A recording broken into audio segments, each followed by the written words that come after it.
the livability team wants to bridge the gap between law enforcement and community members. They say it's all about lending people a hand up instead of a hand out.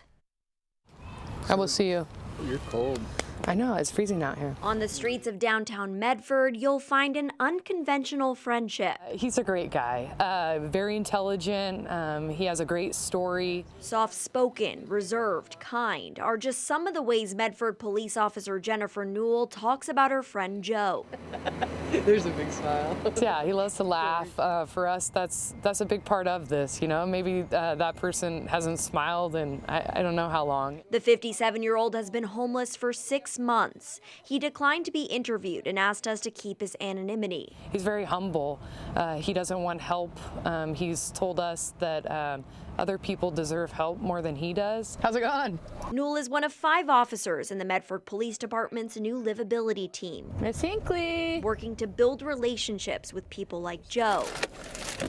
Look what I got. MPD hopes it can connect them with a variety of Medford organizations that help the homeless to better their lives.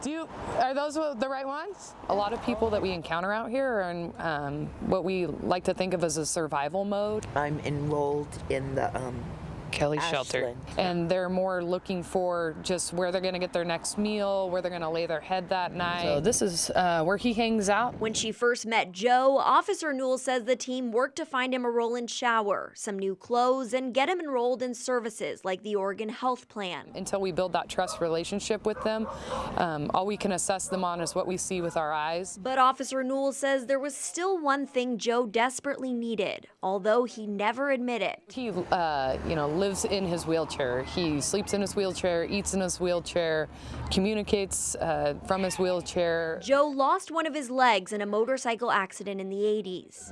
That's his lifeline. Officer Newell says he's been using a badly damaged wheelchair and struggling to get around. It looked like the spokes were broken on it, the wheel wasn't turning.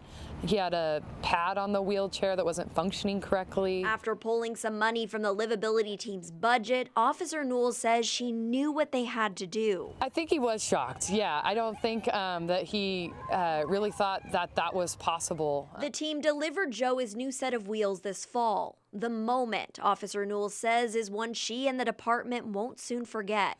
The big smile on his face and the thank you from, his raspy, deep voice made everything worth it. Hey, take care, Joe. I'll see you later, okay? Although Officer Newell hopes to find Joe permanent housing, okay, I'll find you. She knows this wheelchair will roll him one step closer. Our goal is to get these people off of the streets and into housing.